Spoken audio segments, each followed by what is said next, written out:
Lester, thanks so much for joining us once again. And first of all, we talked to you in advance of the Trump-Putin summit in Alaska, but we haven't talked to you since. What were your big takeaways from that?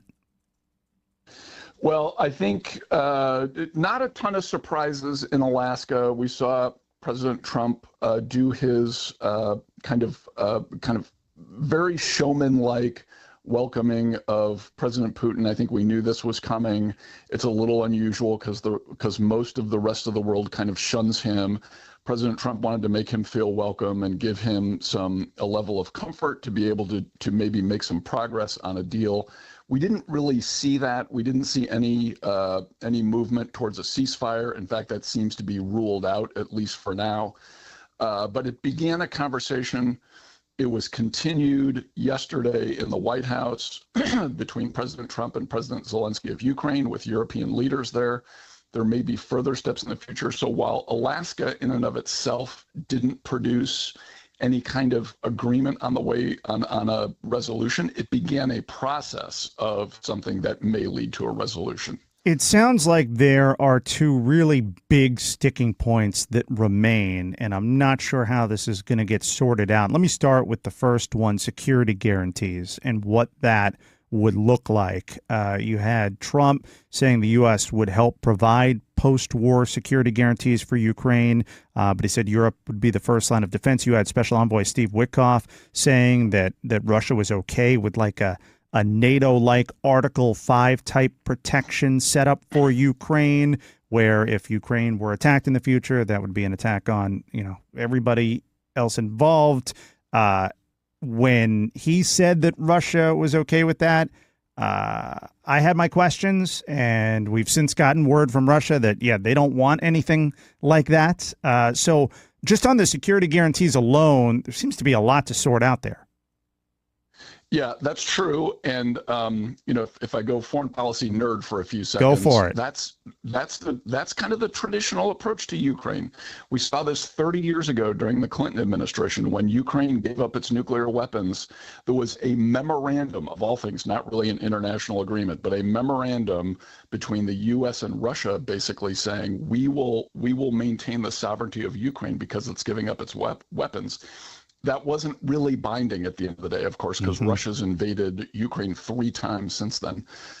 So this kind of nebulous arrangement for Ukraine is not unusual, and the devil's going to be in the details on security guarantees. And so Witkoff, I think, as the president's negotiator, is trying to push the Russians a little bit towards, hey, let's see how far we can get them to go on security guarantees, because that is the thing that's going to be the basis for a peace agreement, or kind of at least a frozen conflict on the way forward. What kind of troops can you get into Ukraine from the West? What kind of air cover, probably provided by the United States? What kind of intel sharing, that kind of thing. A lot of that's already happening. We're already supplying the Ukrainians. We've kind of changed the way we did it, but we're still doing it. Those details are really going to matter for the way forward here. Yeah, and those details, they matter because of sticking point number 2, and I'll get to that in a second. We're joined by National Security Institute senior fellow Lester Munson. So Vladimir Putin seems to want the entire Donbas region basically in any kind of a deal. That's the eastern portion of Ukraine that sits along the border with Russia. But as I understand it, correct me if I'm wrong, the problem with Ukraine giving that up, first of all, Russia hasn't taken some of the territory that we're talking about in that region. And also, that's some of the most heavily fortified territory that Ukraine has to block a large-scale Russia invasion. So if you just hand that to them, then, boy, you really need those security guarantees moving forward. That's right. And Russia's been, Putin has been kind of playing the game from the beginning. He had the Russian government kind of annex these 4 territories in eastern Ukraine a couple of years ago. This has been kind of his game the whole time. He has not been able to conquer it militarily except for parts of these regions. He's been setting the table for Ukraine to give them up in negotiations. That's his kind of going in proposition. That's not where it's going to end up. And I don't think anyone expects at the end of the day that Ukraine is going to forfeit all 4 of these regions. But can there, again, devil's in the details. Where can you draw the line in a way that gives, and by the way, the hard lesson here, Ryan, is Putin has to look like he's getting a win. This is a terrible thing to say because Russia invaded. They're the bad guy, there's no doubt. But if you want a peace agreement, Putin has to be able to go back to his generals and say, I got us a win here in Ukraine. This was not a vain effort. And so he's got to be able to plausibly make that case. How do you do that in that eastern part of Ukraine and draw the line in such a way where he gets a win, but Ukraine also has a secure way forward with a little bit of Western help? That leads to a situation where Russia isn't invading Ukraine anymore. Last question for you. We went from President Trump looking to set up a trilateral meeting between Trump, Zelensky, and Putin to now, for some reason, a bilateral meeting just between Putin and Zelensky, and then there'd be another meeting after that involving Trump. I mean, that's kind of like trying to get Israeli Prime Minister Benjamin Netanyahu and the Ayatollah to sit down together on their own. I don't see how that works.